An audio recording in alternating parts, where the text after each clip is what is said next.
Hi, I'm Mark Berry with Done Training. In this demonstration, we're going to show you how to create a WPF application. I'm going to start with Visual Studio, go to File, New, Project, and here I'm going to create a C# application. You could also do this in Visual Basic. I'm going to choose Windows Application, and to begin with, we're going to choose a WPF application. I'll call this WPF and hit OK. Today we're using Visual Studio, but we could also use something like Expression Blend to help build our application as well. Alright, this has come up now. On the top we have a designer window, and on the bottom we have XAML. This is for the window1.xaml file.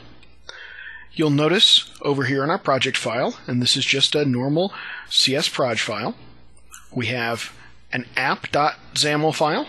That's where our configuration, application-wide things are going to go. We have the window1.xaml file, and we have a window1.xaml.cs. Those of you who are familiar with ASP.NET will be familiar with this model, a model in which we do some sort of markup to define the UI elements, and then we define their logic and how they interact back in a code behind file. We can open that up. We can show you that this is the code behind file. This XAML down here has a name of WPF.window1. Now that's the class name, and you'll notice that that's the same as the partial class over here, window1. That's how those two get matched up.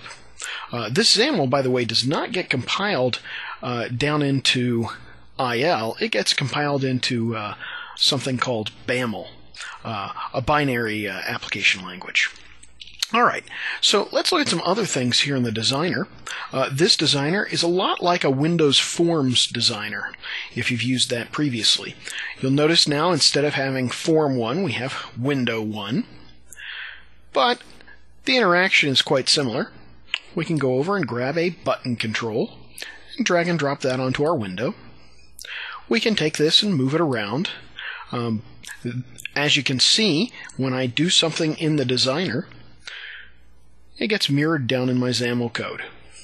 I can also change something in my XAML code, and it gets immediately reflected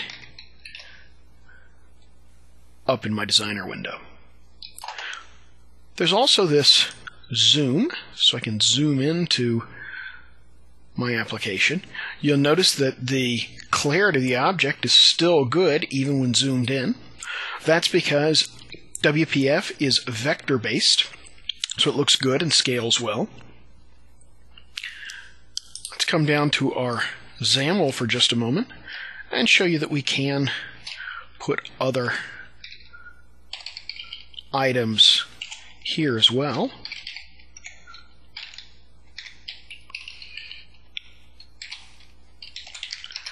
And you can see that we can add a button into the XAML, and we'll see that up in our window as well.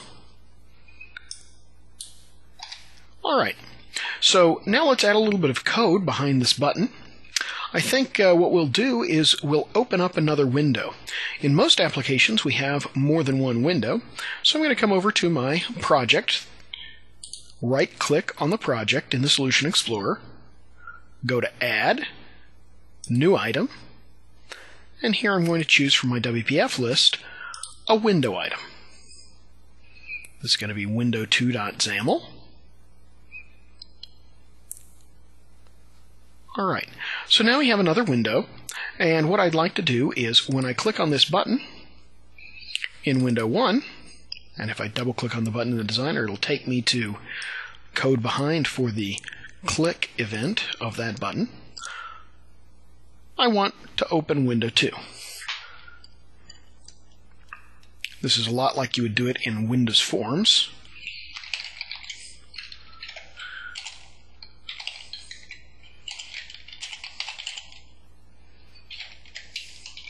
So I've created a new instance called Win2 of Window 2, and then I'm just going to show it using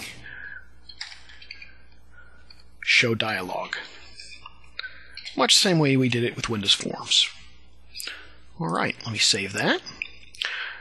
One other thing to do before we go and check out our application, and that is I'm going to go into the app.xaml file here and look at the configuration. This is a global configuration file for my application, and we're just going to check the startup URI, and you can see by default it's set to window1.xaml. That's what we want here.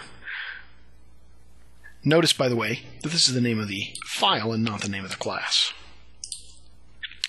Okay, let's run that.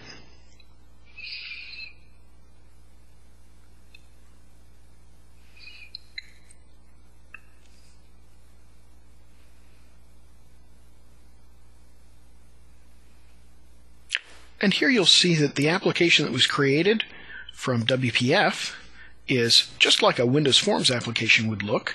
We still have the minimize, maximize, etc., so the window's the same as a form, except the default background here is white instead of gray. I can click on my button, and it opens up this window 2 in a modal format. Alright, so there's our first application. We might come back to the designer and look at a few other characteristics of our designer here. So I'll go back to my window1.xaml file. If we wanted to swap the design pane and the XAML pane, we could do that. There's a swap button for that. There's also a vertical split to change how they're arranged, and a horizontal split. And we can also collapse the pane or expand the pane. So that's a little bit about working with a Windows form or window in a WPF application. There are other types of templates for WPF applications as well. I'm going to save this and create another new application, File, New Project. And this time, I'm going to choose a WPF browser application. This is another template. The WPF browser application, also known as an XBAP, will allow me to host all of the WPF things that I've just learned inside of a browser window. Now this is more than Silverlight. Silverlight is a subset of the things we get in full-blown WPF. So let's go ahead and call this XBAP, and we'll say OK. And it'll generate a new solution for us with a new project. This time you'll notice that the project, instead of having a window 1, it's got a page 1. This page class is normally used for things like navigation inside of a browser window, maybe for a wizard that you are creating, something like that. Okay, so we've got our page, and I can still go to my toolbox and do much the same thing. Again, drag and drop. You'll notice we also still have that grid for our layout, and the tools are the same here as they were for our Windows application. Alright, I'm going to double click and go to a code behind page, and here I'll do something like this, messagebox.show. You notice that our code is the same that we would use if we were in our Windows application. There we go. So now I've done a messagebox.show hello world, and we'll launch this, and we'll see that this will get pulled up into a Internet Explorer browser. So we can test this.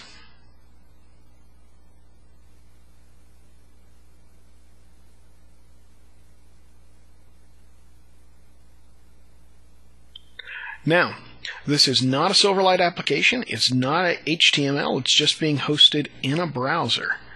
Notice it's got a .xbap extension.